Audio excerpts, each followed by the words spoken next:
Olá, muito boa noite. Hoje no nosso aulão especial, esse tema tão tocante para nós profissionais da área do desenvolvimento humano, terapeutas, psicólogos, coaches, assistentes sociais, né? Nós vamos falar dessa habilidade de se conectar, de sentir a dor do outro. E mais especificamente, muitos de nós têm mais habilidade ou conseguem sintonizar mais facilmente a sensação, a dor, o sentir do outro e não tanto o próprio. Às vezes a gente consegue perceber muito melhor as necessidades dos outros e nem tão bem as nossas. Um temão muito especial. Eu estou sempre recebendo os e-mails, as mensagens com perguntas, com temas, pedindo aqui nas lives. E eu procuro sentir, assim, dentro das mensagens que chegam, o que elas têm em comum para compor os temas das aulas que eu trago para vocês de segunda-feira e para os temas que eu escolho para os nossos encontros ao vivo de quartas, 15 horas.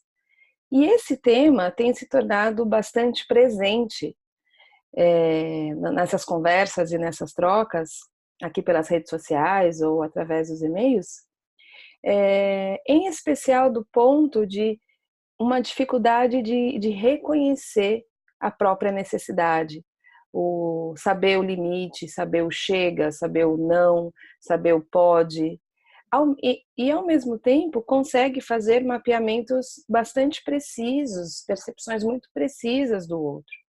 Então, olhando, percebendo, né, nessas conversas, nessas trocas, a presença disso de maneira bastante recorrente, resolvi trazer esse tema hoje, dissecar ele, né, aprofundar nele, de maneira que isso possa apoiar você na sua jornada, né? Afinal, ser profissional dessa área implica nessas habilidades de lidar com o nosso próprio sentir, né? Com as nossas próprias questões, com os nossos próprios desafios emocionais, com as nossas próprias guerras internas, e isso muito mais até do que a nossa habilidade do manejo terapêutico, né? Você já deve ter visto eu falando algumas vezes isso aqui, e às vezes eu posso até ser repetitiva, porque é um ponto importante, é um ponto central do nosso trabalho, que é o trabalho com a gente mesmo, né? Se a gente não faz esse trabalho, se a gente não tem uma prática de cuidar das nossas questões, se a gente não tem processos de autoconhecimento, e eu não estou falando apenas, ou só, ou que tem que fazer terapia todo dia, ou se você faz ou não faz processo terapêutico. Eu não estou falando disso especificamente. Estou falando de processos seus, técnicas suas, que você tenha escolhido, escolas aí que você tenha escolhido, que te possibilitem entrar em contato e perceber os seus padrões, ter esse autoconhecimento apurado, ter manejo para lidar com o que é seu enquanto você está com o outro, né? Ter a habilidade de estar com o outro sem se perder de si mesmo, ter a habilidade de estar consigo mesmo sem se desligar do outro. Esta frase que eu usei agora, ter a habilidade de estar com o outro sem se perder de si mesmo e estar em si mesmo sem se desconectar do outro, né? Esse ir e vir tranquilamente, onde eu não sou dependente do outro para estar bem, e é onde eu não tenho uma posição totalmente fechada, de mim eu dou conta, eu não preciso do outro, né? Nenhum extremo, nem outro, né? Esse trânsito livre entre os ir e voltar, essa é a descrição do apego seguro, do padrão de vínculo sadio, seguro. Então, quando a gente traz essa temática aqui hoje, que se refere sinto mais ao outro do que a mim mesmo, esta frase, essa temática já está nos contando um pouco de um dos apegos, dos padrões de vínculo, que não é o apego seguro. é o apego ambivalente, ou também ansioso por agradar, onde eu me direciono através do outro e não através das minhas próprias necessidades. E quando a gente traz essa temática de vínculo, a gente traz essa temática de tema, ou seja, a gente começa a sacar que essa habilidade terapêutica de ter bastante uma sintonia apurada de perceber como o outro se sente, é uma temática muito presente nessa profissão. Isso pode nos dar a ideia, ou a gente pode aventar um palpite, que muitos profissionais dessa área, nós terapeutas, temos esse padrão de vínculo, como ferida quirônica. O que é uma ferida quirônica? É aquela ferida em nós que precisa dos nossos cuidados e atenção ao longo da vida. Ela tem possibilidade de se transformar, ela vai se transformando e ela vai sempre estando ali, nos empurrando para um próximo passo, né? É um lugar em nós que vai se transformando através da relação. Então, isso em nós, o nosso padrão de vínculo, ele determina, né? Ele dá um molde, um modelo no qual a gente estabelece a relação com o outro, que a gente estabelece a relação com o mundo. E ele é baseado, ele é montado a partir da nossa relação com os nossos cuidadores, com aqueles que cuidaram de nós enquanto nós éramos neném. Na verdade, desde o útero, né? Nosso papai e a nossa mamãe. Essa relação que a gente desenvolveu com os nossos cuidadores, nosso pai e nossa mãe, ela nos demonstra, ela nos fornece um aprendizado que vai ser utilizado para estabelecer relações no mundo. Por isso que se chama vínculo, porque é no vínculo com os nossos cuidadores, né, o apego, como o apego aconteceu, que determina, que molda esses padrões de relação. E como que isso acontece? A gente nasce com o nosso cérebro biologicamente pronto e funcionalmente em desenvolvimento, né? Durante muito tempo acreditou-se que o cérebro humano tanto na criança quanto no adulto, eles eram iguais, eles só tinham tamanhos diferentes. E hoje já se sabe, já faz um tempo até que se sabe que não. O cérebro do neném, da criança, é muito diferente do cérebro do adulto. Esse cérebro, esse funcionamento, ele se desenvolve através de vários elementos. Então, quando a gente pega esse elemento, né, relações, conexão com o outro, conexão consigo, ele acontece através dessa relação, desse vínculo, né, como a gente se apegou ao nosso cuidador, ao nosso pai, nossa mãe, enfim, quem estava lá. Muito bem. Essa relação de vínculo, essa relação de apego, ela pode ter sido bastante completa, no sentido de você ter as suas necessidades atendidas e isso ter desenvolvido aquilo que eu disse que é o apego seguro, que é a estabilidade de eu consigo ir para o mundo sem me perder de mim mesmo, e eu consigo voltar para mim sem precisar me isolar, sem precisar me desconectar com o outro. É ok estar comigo, é ok estar com o outro. Quando a gente traz esse outro estilo, que já não teve todas as necessidades atendidas, mas que na relação foi necessário que eu atendesse a necessidade do meu cuidador para que então o meu cuidador conseguisse olhar para mim, ou eu precisei fazer 1000 pirotecnias para chamar a atenção, para ser atendido, né? Ou aquele cuidador que é tão ansioso, tão inseguro, tem tanto medo de que você o rejeite, algo assim, que ele fica ali te dando 1000 necessidades, mas essas necessidades, atendendo necessidades suas, mas que não são suas, na verdade são dele. Ou você, nenenzinho, tá com cólica, aí ela vai te dar peito. Aí você, nenenzinho, tá se sentindo sozinho, ela vai te dar peito. Aí você, nenenzinho, tá com tédio, vai te dar peito. Ou seja, não consegue fazer boas leituras de qual é a sua necessidade não é atendida, ou seja, é como se você não estivesse sendo visto. Isso são elementos que podem compor essa maneira de se relacionar onde a necessidade do outro é mais relevante, é mais evidente, é mais preponderante do que a minha. Eu, na verdade, começo a nem saber qual é a minha, porque o que eu recebo é tão diferente do que eu sinto, do que eu preciso, que eu começo a me perder desse lugar que me informa qual é a minha necessidade. E eu começo a prestar atenção na necessidade do outro. A necessidade do outro é mais importante, a necessidade do outro é a referência. Essa maneira de compreender essa digamos assim, interpretação que o nosso organismo dá para esse padrão, é o nome que se dá para esse padrão ambivalente. E aqui, quando a doutora Daiane Puheller esteve no Brasil, a gente recebeu o título Ansioso por Agradar, que é o que eu preciso fazer para que você fique bem, e ao ficar bem, talvez você consiga se conectar comigo. Essa temática é muito presente na área, para os profissionais dessa área.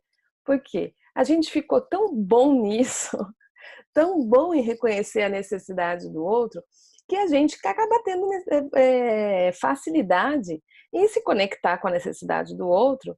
E aí a gente acaba escolhendo até essa profissão, que a gente se senta para fazer leituras de o que está acontecendo lá no mundo interno do outro. Né? Isso não é para a gente olhar como uma crítica a si mesmo ou olhar com peso. É reconhecer padrões do nosso desenvolvimento, padrões do nosso funcionamento, porque ao reconhecê-los e aprender a desenvolvê-los, isso vai tornar o nosso trabalho mais preciso, mais eficiente, vai levar a gente para um próximo nível de qualidade e entrega, colocar a gente no caminho da maestria, no caminho da faixa preta, no caminho do eu sou muito bom nisso que eu faço, porque eu consigo reconhecer em mim o que precisa ser reconhecido para que eu me habilite ainda mais no meu manejo terapêutico, no meu processo terapêutico. Como eu sempre falo, é como um cantor que se dispõe a compreender, a conhecer os próprios limites e extensões que as suas cordas vocais são capazes de alcançar, e isso possibilita a ele alcançar notas, extensões maravilhosas que tocam os corações sem machucar. Se ele não conhece isso, se ele não tem clareza disso, por mais que ele tenha uma voz bonita, ou seja, por mais que ele tenha o dom, ele vai machucar as cordas vocais, como aconteceu com muitos cantores aí ao longo da vida, né? Então, nós terapeutas precisamos conhecer as nossas notas, precisamos conhecer as nossas extensões, precisamos conhecer os nossos limites, para que ao conhecer e praticar e ter esse manejo interno, a gente tenha muito mais facilidade de reconhecer, manejar, acompanhar o processo do outro, sem se perder de si mesmo e sem se fechar em si mesmo. Então, essa habilidade de sentir mais o outro do que a si está muito ligada a essa forma de conexão, essa forma de vínculo, essa forma de relação. Muito bem. Um outro ponto que é interessante é que existem muitas pesquisas hoje que demonstram que o vínculo terapêutico, ou seja, o contato através de uma relação que tenha os elementos de uma relação segura, de vínculo sadio, possibilita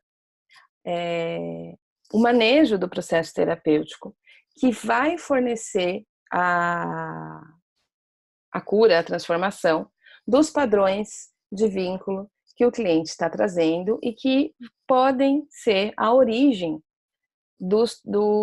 da demanda que ele está trazendo, como processos depressivos. Os processos depressivos estão muito conectados a feridas de apego precoce, feridas acontecidas numa fase muito inicial da vida. E no processo terapêutico, no vínculo terapêutico, esse processo tem uma potência muito maior de ser efetivo se essa relação estabelecida for uma relação estabelecida de padrões de vínculo seguro. Para nós estabelecermos vínculo seguro, a gente precisa conhecer os nossos padrões de vínculo, né? Lembrando de novo que esses padrões de vínculo, como eles se referem à relação com os nossos pais, é muito importante a gente se lembrar que por mais que os nossos pais possam e com certeza cometeram erros, negligências, ausências, enfim, também devido às feridas de vínculo que eles trazem, né? A gente às vezes acaba dentro de um circuito de atuação e reatuação de gerações, né? Feridos por feridas anteriores, né? Vítimas de trauma de pessoas que sofreram trauma, enfim, como uma sequência.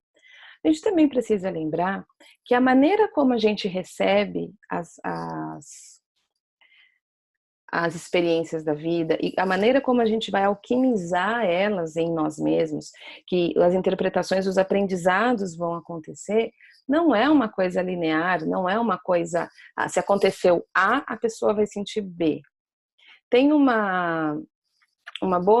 bom exemplo disso, que é a história de uma mãe que tinha 2 filhos, os 2 de idade muito próximas. Um filho, já na fase mais adulta, se apresentava muito sadio, muito bem organizado, a vida tocando bem, estabelecia boas relações, bons padrões de vínculo, profissionalmente estava engatado. E o outro, o oposto, bastante inseguro, tinha traços depressivos, tinha dificuldade em relações, completamente oposto. E essa mãe se perguntava o que tinha acontecido, que um tinha, entre aspas, ido tudo bem, parecia que estava indo bem, e o outro, né, tinham todos esses desafios, todas essas feridas, todas essas dificuldades. O que ela tinha feito? Se na visão dela, ela tinha dado o mesmo tipo de educação, de relação, de cuidados com ambos. Inclusive eles ficavam no mesmo quarto. E aí o profissional vai perguntando para ela como é que era a sua maneira de demonstrar afeto para os seus filhos. Eu sempre falei para eles o tempo todo que eu os amo, que eles são a razão da minha vida. Toda noite eu sempre, antes de dormir, ia lá, contava uma história e no final: eu amo vocês, vocês são minha vida. Ok. E como é que era o toque? Aí ela: que toque? Você abraçava, você beijava? Não, eu não tenho facilidade com isso. Ela teve uma criação de pouco contato físico, né? Esse negócio de pegar no colo, ficar muito tempo no colo, etc. Não. O contato físico era mais para vou trocar, vou dar uma mamar, vou botar a roupa, vou tirar a roupa. Esse toque de afeto não existia, então ela não tinha esse repertório, então ela não tinha essa relação com os filhos. E o que é interessante, quando essa pessoa foi buscando compreender o que havia acontecido com as crianças, ela também pôde perceber através do relato da mãe que o filho que se sentia seguro, que se sentia pronto para a vida, que se percebia, né, mais funcional em seus padrões, ele recebia o canal mais desenvolvido de percepção dele de sentido era a audição. Então, a maneira como ele recebe a informação e prioriza a informação é um canal mais auditivo. Então, ouvir o que a mãe dizia o atendia em sua necessidade. A gente interpreta o mundo pelos sentidos, pela visão, pela audição, pelo tato, pelo olfato, pelo paladar. A gente interpreta o mundo na composição desses elementos, né? Pelo nosso sentir, pelo nosso perceber. Então, esse filho que nos seus canais de percepção tinha uma predominância pela audição, ele captava mais estímulos pela via auditiva, ele se sentia atendido. O outro filho era um bebê, uma criança mais sinestésica, que captava mais pelo tato, pelo toque. Então, como isso não existia, apenas ouvir que era amado não o atendia. E ele se sentia talvez ele não se sentisse tão visto, tão percebido, tão vinculado, a sua relação de apego era mais deficiente, né, na capacidade de o que ele recebia realmente atender a necessidade, ou seja, não conectou, a mãe não conseguiu perceber que ele precisava de outro tipo de relação, né? E aí desenvolveu esses elementos mais difíceis aí na sua funcionalidade da vida. Então, o que eu quero trazer com essa história dessa mãe? Que cada ser humano também tem a sua maneira de receber o que é vivido.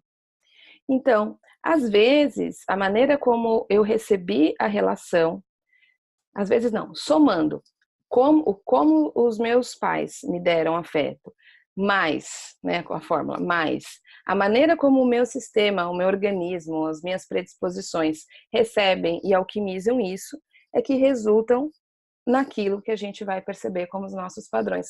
Então é uma soma, não é só culpa, responsabilidade, seja lá o que for, dos nossos pais. É uma soma de fatores, né? É uma conjunção de fatores. Compreender isso também é muito importante para que a gente consiga, dentro da nossa própria história, assumir, reconhecer o que não foi bom, o que faltou, o que possivelmente provocou determinados aprendizados em nossos padrões, que isso é resultado dos meus processos internos, né? Que a gente possa liberar os nossos pais e as nossas mães de qualquer culpa, de qualquer castigo por determinadas falhas terem acontecido e sim terem me ferido, né? Ao mesmo tempo que a gente faz essa liberação, a gente também precisa reconhecer o que foi ferido e cuidar do que foi ferido, como foi ferido. E aqui é um outro paradoxo interessante para a gente colocar a nossa atenção.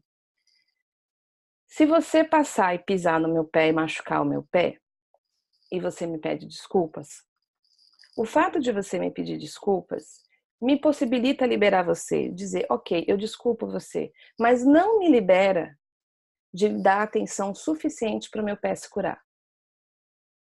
E por que é um paradoxo? A gente muitas vezes confunde, e os nossos clientes fazem muito isso, que ok, eu desculpo que você pisou no meu pé e tá tudo bem, e aí eu esqueço que meu pé tá machucado.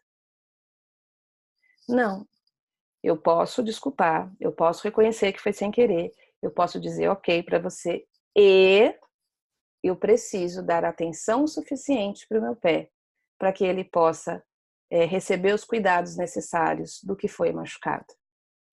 Pegando então as nossas feridas de apego, o fato de eu reconhecer, ok, foi isso que aconteceu, eu digo sim para o que aconteceu, eu reconheço as negligências do meu pai, as negligências da minha mãe, eu reconheço o que foi ruim, eu reconheço o que foi bom, eu reconheço a humanidade neles, eu reconheço os erros deles. Eu digo sim, eu percebo tudo, eu aceito tudo como é. Ok, eu consigo ficar em paz com isso. E agora eu preciso cuidar do que foi ferido. E reconhecer o que teve dor, e reconhecer o que foi difícil, e ouvir esses lugares em mim que não foram atendidos, ouvir as necessidades que ainda existem, né? Ouvir o que aquilo em mim carrega como necessidade não atendida, que precisa ser ouvida, o que em mim se sente sozinho, abandonado, carente, seguro, rejeitado, seja o que for. Então, aceitar e liberar não significa esquecer a dor. Significa aceito, libero e cuido da dor. E não é mas. Ah, aconteceu isso, mas tudo bem porque eu tô bem. Não, não é mais tudo bem porque eu tô bem.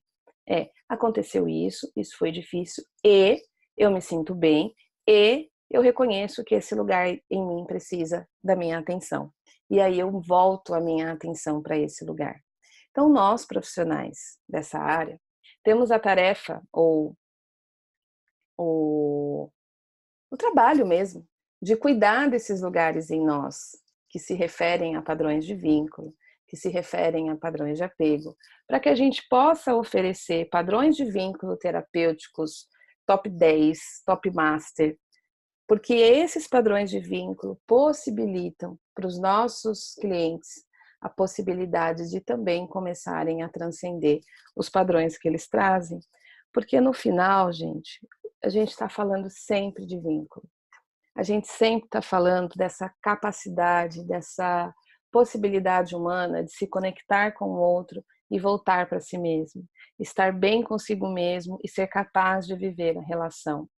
Outras pesquisas também demonstram que o vínculo seguro, ou seja, se foi possível a criança, o neném, ter recebido na sua relação de apego o vínculo seguro, o seu sistema nervoso será mais resiliente e isso significa proteção em relação a eventos traumáticos.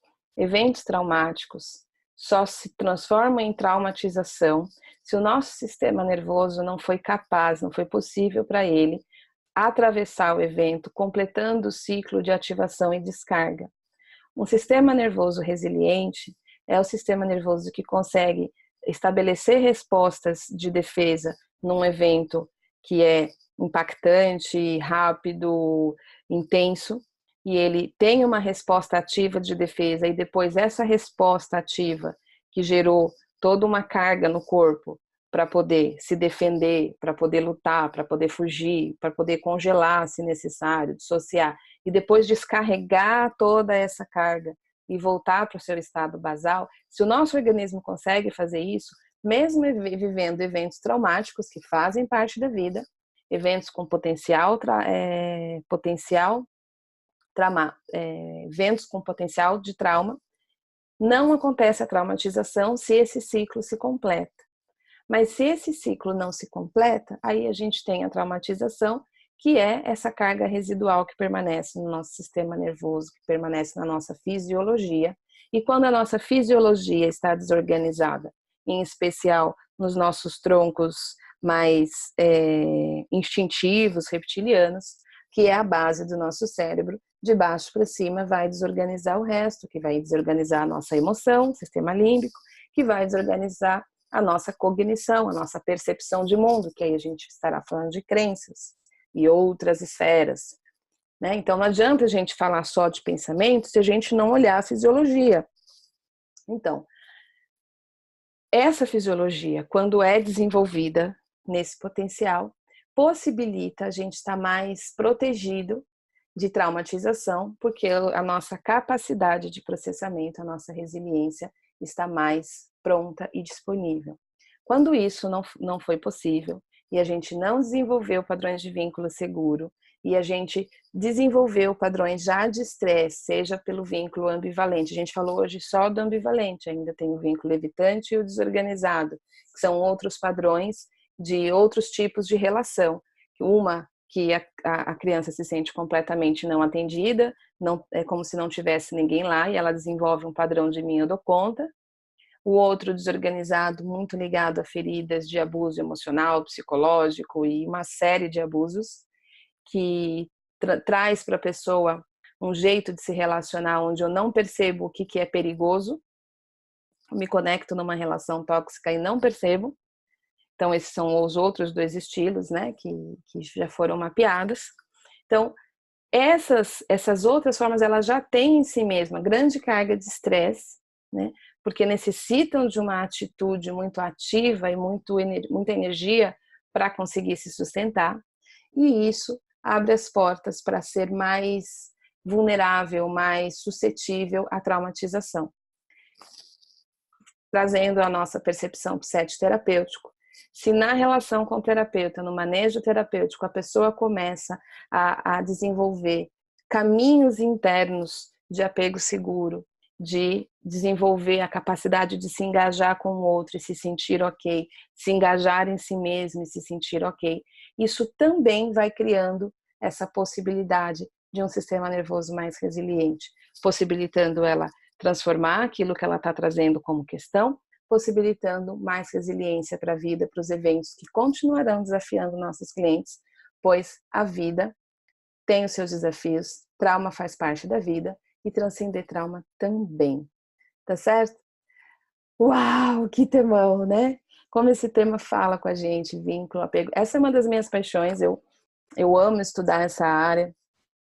Trauma é um tema que me fascina, em especial quando a gente aprende a conversar com o nosso corpo e permite que o nosso corpo vá contando pra gente as suas histórias a partir do ponto de vista de onde foi vivido, e não a partir do que eu acho, que eu sinto, mas como foi pro meu coração aquele evento, como foi para minhas vísceras aquele evento que eu senti tanto medo, essa conversa com o nosso corpo, esse escutar, essa conexão corpo, coração e mente, né? Que, na verdade, coração e mente dentro do corpo, é tudo uma coisa só, né? A gente só, ao fazer essas distinções, de olhar para o nosso instinto, que é o corpo, olhar para o coração como o representante metafórico da nossa emoção e para a nossa mente, com todo esse pensar, que tem a ver com o nosso cérebro trino, reptiliano, límbico e córtex, neocórtex, ou seja, tudo faz parte do corpo, né?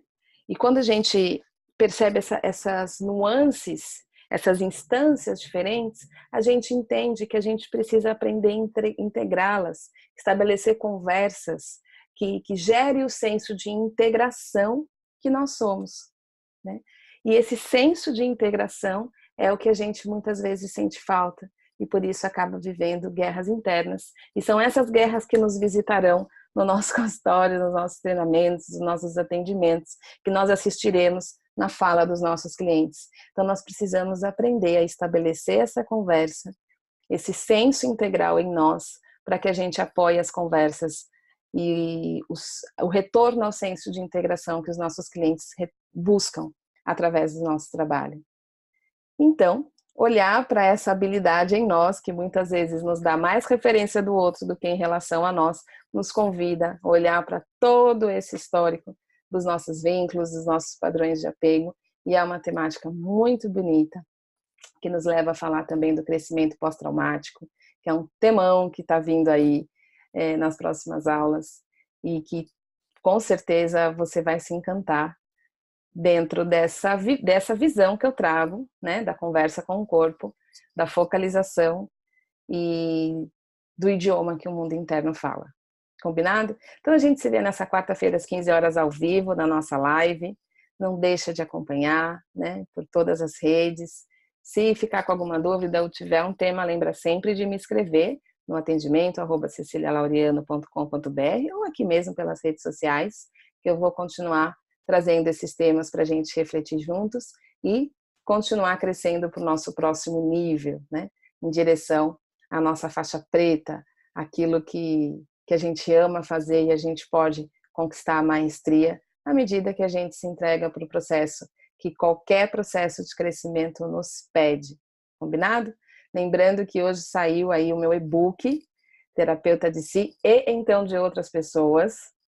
Tá incrível. Se você não se cadastrou ainda para receber, procura aí na minha página, coloca teu e-mail, é gratuito, tá incrível, né? É um guia para quem busca a faixa preta do processo terapêutico. Tá muito bonito, espero que você goste e a gente se vê quarta-feira às 15 horas. Combinado? Até lá!